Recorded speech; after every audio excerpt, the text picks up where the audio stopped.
Eliane Piron, Henri Proto, merci d'accueillir l'équipe de Lambda chez vous, à la chapelle de Guinchay. Donc vous faites partie de la première, vous êtes la première émission dans cette rubrique portrait. Oui. Vous allez inaugurer cette rubrique, vous allez essuyer les plâtres. On va essayer de faire en sorte que les plâtres soient agréables à essuyer. Voilà, est-ce que vous pouvez... Pour un ancien plâtrier peintre. Tout à fait, pour un ancien plâtrier peintre, c'était assez bien trouvé. Je le savais. Est-ce que vous pouvez nous expliquer un petit peu, nous présenter où on est et qu'est-ce que c'est que tous ces cartons qu'on voit autour de nous? Alors, tu t'y mets ou je m'y colle? Alors, vous êtes ici dans le stock de l'Astre Bleu, de la maison d'édition. Donc, tous les cartons sont remplis de livres, de tous les livres qu'on a édités. Donc, il y en a 7000. Entre 7 et 9 000 livres, disons. Hein.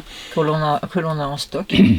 Donc, qui n'attendent que des lecteurs. Qui n'attendent que des lecteurs. Donc, aussi bien si je peux enchaîner sur un petit peu ce que l'on édite. Donc, on a 5 collections. On a essentiellement des livres adultes, aussi bien des romans traditionnels que des polars. Et des publications enfants, alors des petits romans pour les enfants, et aussi des albums jeunesse illustrés, avec, pour la plupart avec une police adaptée pour les enfants dyslexiques. Ce qui a son importance. Voilà, donc nous avons une vingtaine, enfin autour de 25 auteurs et autrices et illustratrices, plus des illustratrices donc pour les albums jeunesse. Et voilà. Elle reste modeste, hein, parce qu'on en a une trentaine. Non, mais avec les illustratrices. Oui, voilà. Donc votre métier, c'est l'édition, et voilà. Ce métier vous est... Comment on devient éditeur? Quel est votre parcours d'éditeur de l'Astre Bleu? On devient éditeur en commençant par être libraire. Enfin, pas tous, mais nous en tout cas. Puisque j'avais une librairie avant à Toisset, donc pendant 13 ans et demi. Après 1 an et demi d'essai à Charnay-les-Mâcon. Voilà. Mais 13 ans et demi à Toisset.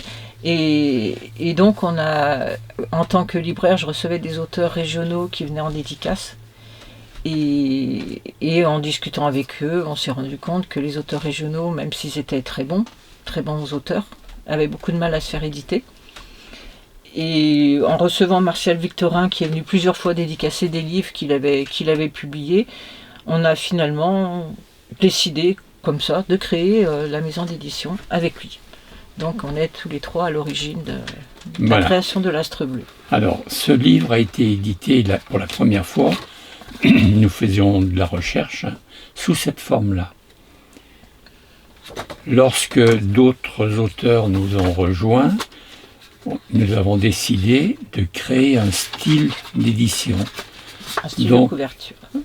Un style de présentation. Donc tous nos livres sont présentés de la même façon, qu'ils soient polars. Alors celui-ci a obtenu un prix du polar, mais donc voilà, édité comme ça. Et puis nous avons d'autres polars aussi. Et nous avons aussi des témoignages. Voilà. Donc, mais chaque livre respecte ce format, la même écriture, édité en police 13 généralement, pour la plupart. Et alors, quelle est la particularité de votre maison d'édition qui s'appelle l'Astre Bleu? D'abord, pourquoi l'Astre Bleu? Parce qu'on a cherché, on ne sait pas pourquoi, parce que quand on a créé la maison d'édition, on voulait quelque chose qui se rapporte, on ne sait pas pourquoi, qui change de l'ordinaire, à tout ce qui est astral, on va dire. Ouais. Donc d'où après les noms des collections aussi, puisqu'on a la collection Hélium, collection Étoile filante pour les enfants, et comme nous n'avons etc. pas réussi à trouver d'astre bleu, puisqu'ils sont tous rouges, de par leur fonction d'astre, nous avons choisi de passer par l'astre bleu. D'accord, voilà. Donc c'est un parcours un peu militant aussi. Atypique. De donner aux auteurs, autrices, la possibilité de se faire éditer. Voilà, c'est ça. À l'origine, c'était ça. Donc c'était surtout avec des auteurs régionaux au départ. Et puis après, le bouche à oreille fait qu'on reçoit après des manuscrits d'un peu partout. Et puis certains, même s'ils viennent de loin, on ne peut pas les refuser. Parce que... Et alors du coup, si moi j'écris un manuscrit, je fais quoi? Si j'ai envie d'être édité, je peux venir vous voir, ça se passe comment? Alors, soit nous l'envoyer soit nous l'envoyer par la poste, Ouais. soit l'envoyer par mail. On les accepte aussi par mail, ce qui est, enfin pour moi, enfin si on doit l'éditer après, pour moi c'est plus facile après de travailler sur ordinateur. Mais voilà, mais pour la lecture, c'est mieux de l'avoir sur papier pour la lecture. Mais on peut recevoir voilà, des manuscrits d'un peu partout, des bons, des moins bons. Henri est le premier lecteur. voilà, le processus, elle réceptionne. Elle me pose la question de savoir si le projet m'intéresse. Donc je suis un peu le filtre. Le premier lecteur, c'est le filtre. Pour savoir déjà si l'auteur a la capacité d'écrire, parce qu'on ne peut pas entraîner quelqu'un dans l'écriture, déjà si nous n'allons pas pouvoir le diffuser, et si c'est pour qu'il tombe dans la catastrophe un peu plus loin, quoi, disons. Hein. Donc, si le manuscrit me plaît une première fois, je le lis une seconde fois, hein, parce que lorsqu'on lit un manuscrit pour une première fois, on a notre petite machine de mémoire qui se met à fonctionner et donc qui nous déclenche notre histoire personnelle parallèle. Et donc lorsqu'on lit un manuscrit pour une première fois, ce n'est pas réellement le manuscrit que nous lisons, que je lis du moins, mais c'est un composé entre le manuscrit de l'auteur et mes pensées qui ont pris le relais en cours de route et qui ont fait que je n'ai pas lu correctement le manuscrit. Donc, si le manuscrit dans l'ensemble m'a plu, je le lis une seconde fois pour faire disparaître justement mon histoire parallèle. S'il me plaît encore bien, généralement je le lis une troisième fois pour bien recadrer les personnages, savoir d'où ils viennent, qui ils sont par rapport à qui est qui. Ensuite, éventuellement, si Eliane a le temps, compte tenu qu'elle s'occupe en général, je les lis quand même avant. De toutes les corrections, l'organisation, la mise en page de tous les livres, tout ça. Donc elle a énormément de travail. Généralement, elle se débrouille pour le lire, mais nous ne prenons pas la décision nous-mêmes de publier ce livre. Nous le transmettons à ce moment-là, nous le mettons en manuscrit, hein, sous cette forme-là. La machine est derrière moi, tout simple. Donc les manuscrits se présentent voilà, sous cette forme-là, disons. Et à ce moment-là, ces manuscrits, je les transmets à un comité de lecture constitué d'enseignants. Voilà. Et donc, au bout de 15 jours, 3 semaines, généralement, j'ai le retour du manuscrit avec les remarques. Il faut que l'ensemble des remarques soit bonne. Il faut que tout le monde se fasse prendre. Si on veut pouvoir éditer un livre, il faut réellement que... Moi, ça m'arrive de verser quelques larmes. Hein, je suis désolé, mais ça arrive. Désolé. Et il faut réellement que l'histoire soit forte, soit solide.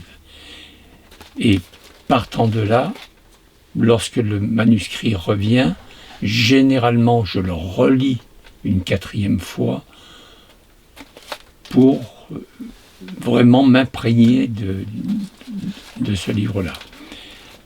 Ensuite, ce manuscrit passe du côté d'Eliane, qui, elle, va entrer en contact avec l'auteur pour savoir si son manuscrit est toujours disponible, savoir si ce n'est pas, entre-temps, fait éditer par quelqu'un d'autre, savoir si lui ou elle, hein, bien sûr, accepte de se faire éditer par nous.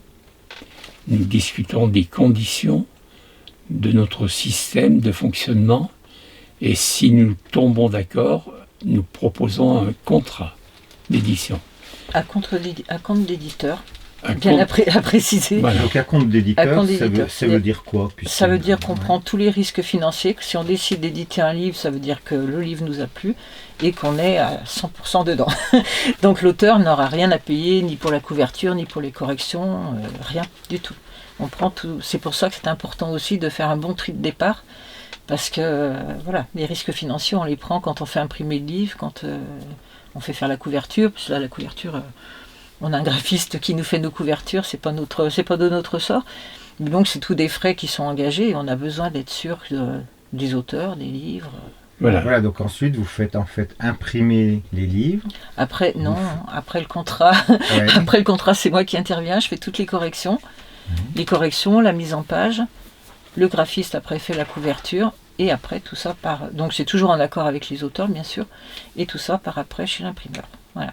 Un imprimeur qu'on a choisi régional, on va dire, Régional, puisqu'il voilà. est à Péronne, à côté de Bourg. Donc exprès justement pour que ça reste français, déjà, Ouais. et puis régional. Comme ça, s'il y a quoi que ce soit, on peut aller sur place pour voir.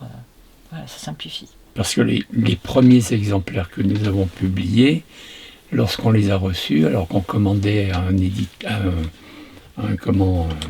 L'imprimeur. un imprimeur français, on s'est rendu compte qu'on recevait des camions qui venaient de Pologne. En fait, il passait Sur les ses commandes, premiers, Voilà. Alors ça Et coûtait donc, moins il cher. sous-traitait, connaître. lui, Faut il faisait son bénéfice sur la différence entre la Pologne et la France. Donc on a décidé de confronter les prix avec les prix français. Je suis donc allé voir un imprimeur à Bourg-en-Bresse. J'ai mis carte sur table, on a discuté prix, tarif. On est tombé d'accord. Et ce qui fait que lorsque nous faisons imprimer nos livres, nous les faisons imprimer généralement par 500 à la fois, eh bien, lorsqu'ils nous préviennent que c'est prêt, avant, bien sûr, ils nous envoient un bon à tirer avec déjà la couverture du livre, ainsi que le livre, mais pas encore coupé, prêt à être formé. Et lorsque le livre est prêt, eh bien, nous prenons notre petite voiture et nous allons nous-mêmes chercher les livres chez l'imprimeur. Voilà. D'accord, et votre travail ne s'arrête pas là pour autant parce que je crois qu'après il y a des salons.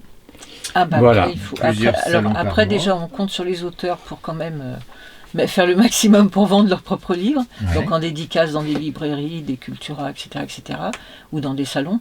Et nous, on essaye de faire, nous, avec la maison d'édition, en tant qu'éditeur, de faire au moins 2 salons par mois. Enfin, c'est l'ambition qu'on avait avant la période Covid.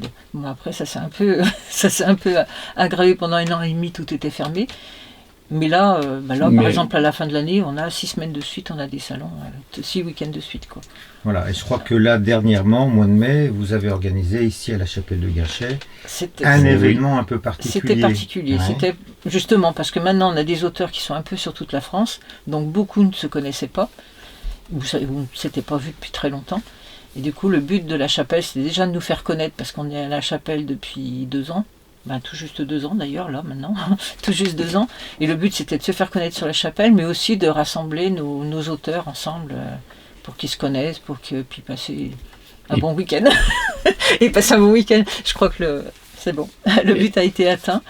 Donc on s'est tous retrouvés pour manger ensemble le samedi soir. Et le dimanche, on a fait un salon justement, mais voilà, qu'avec les auteurs de l'Astre Bleu, donc il y avait 24 auteurs, et c'était très sympa, n'est-ce pas? Voilà.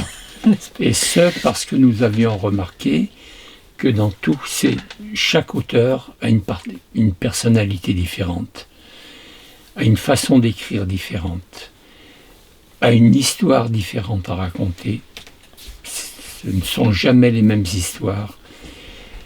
Mais nous avons remarqué que certains auteurs avaient certaines complémentarités entre eux. Et donc, nous nous sommes dit qu'il serait intéressant que tous ces gens se rencontrent et discutent entre eux de tout ce qu'ils font par eux-mêmes, et que certains pouvaient éventuellement même travailler entre eux, ensemble. Voilà. Donc, je pense que beaucoup ont discuté entre eux. D'ailleurs, tu étais présent, donc tu as vu que ça fonctionnait. Je peux témoigner en Pas effet mal. de la belle, Voilà. de la réussite de cette belle journée. Ouais. Donc, Et les échanges qu'il y a eu entre Oui, il y a les eu beaucoup différents d'échanges. auteurs et autrices. Ouais, Après, c'était- on a eu des retours, Ouais, après, ouais, justement, Très, très où beaux certains, retours. où certains ont vraiment été très contents de faire connaissance et de pouvoir discuter. Voilà, C'était je crois très que sympa. c'était pour les auteurs et pour vous un plaisir partagé. Ah ouais, c'était Oui, pour oui, nous, ça- c'était- ça a Autour été des c'était livres, et super. c'était des Ouais. sourires. Et Ça a été c'était- le bonheur total. Pas pour C'était- nous, moi je crois que C'était vraiment fantastique. L'idée était venue un peu comme ça, bizarrement, enfin comme ça, d'un seul coup, sur un peu un coup de tête. Mais non, pas, on regrette pas, ouais, c'était vraiment un très beau week-end. Voilà, donc, Moi, j'aurais peut-être une petite question. oui. Si par exemple maintenant on veut acheter un de ces livres, comment ça se passe? Ah voilà, ça j'ai Ah pensé ben tout là, à l'heure aussi. Tout de Là, suite. là, nos livres à partir de... Oui, tout de suite, il y en a plein. Vous en voulez combien? On en a combien? 7000. Non, nous, à partir du moment où ils sont édités, où on va chercher chez l'imprimeur, déjà ils sont de toute façon déclarés en BNF, logiquement, hein, de toute façon. Et après ils sont... Qui est en la vente. Bibliothèque nationale de France. Voilà. Et après, ils sont en vente sur notre site déjà, puisqu'on a un site. Donc, ils sont en vente sur nos sites sans frais de port. Ceux qui commandent sur nos sites, les livres sont envoyés sans frais de port, on les prend à notre charge. Voilà. C'est un petit peu, je sais pas si on peut le dire, mais c'est un petit peu pour contrecarrer Amazon et la Fnac. Parce qu'on est obligé quand même d'être sur Amazon et la Fnac aussi. Donc, nos livres sont aussi vendus là-bas. Mais parce qu'on ne peut pas trop y échapper. Mais voilà, vu qu'il y a des frais, nous on a décidé sur notre site, il n'y aurait pas de frais. Il n'y aurait Voilà. pas de frais de port pour les acheteurs. Et après, il est en vente aussi, pareil, donc sur Amazon, la Fnac, les sites de Cidre aussi, enfin tous les grands sites, voilà. Et puis sur les... N'importe qui peut aller chez un libraire et dire Voilà. je veux tel titre Parce qu'ils sont- de l'Astre Bleu. Voilà, parce qu'ils sont référencés aussi sur les 2-3 principaux réseaux de libraires. Et l'auteur qui veut aller dédicacer dans un Cultura, dans une Fnac, n'importe où en France, peut se présenter et se présente en tant qu'Astre Bleu. Et donc eux, avec leur recherche, nous retrouvent facilement et voient très bien que lorsque nous faisons des dédicaces dans leur magasin, ça se passe réellement très bien. Voilà. Donc nous faisons aussi des dédicaces dans des librairies tout à fait classiques, donc ça se passe bien aussi. Mais chaque auteur doit faire ses apports personnels, enfin ses apports d'information personnelle. C'est-à-dire qu'il doit nous dire j'aimerais bien aller à tel endroit. Alors bien souvent nous prenons contact avec la librairie en question ou le Cultura enfin là on fait de la pub parce que de ceux qu'on connaît le mieux bien sûr, hein. Mais les centres Leclerc, les Fnac, les De Citre, enfin bon, tous ces gens-là. Très bien. Donc, Écoutez, je pense que vous avez... mais nous n'avons pas ni l'honneur ni le plaisir de connaître tous ces personnages qui passent à la télévision. Le problème d'une voilà. petite maison d'édition, on peut quand même peut-être le signaler, c'est ça. C'est qu'on n'a pas de... Enfin, sauf si un jour on tombe sur un auteur qui a des antennes un petit peu partout. Bon, Ouais. je sais pas, il y a un petit peu de bois. Mais sinon, nous, le problème quand on est petit éditeur régional, c'est qu'on n'a pas de possibilité de se faire connaître sur Paris ou de passer Bien à la que nous grande ayons librairie ou je ne sais pas où. 3 ou mais 4 voilà. auteurs au moins sur Paris. Et actuellement. puis on présente nos livres de temps en temps aussi à des prix. Alors qu'il reste des prix régionaux, parce qu'on n'aura pas... Enfin, ça aussi, sauf miracle, on n'aura jamais le concours de toute façon. Mais bon, on présente aussi nos livres qui obtiennent des fois des prix... voilà. Alors, Et intéressants nous avons quand aussi certains jeunes auteurs qui, comme celui-ci par exemple, va monter une pièce de théâtre à Mâcon. Donc, si vous ne le savez pas, je vous l'annonce.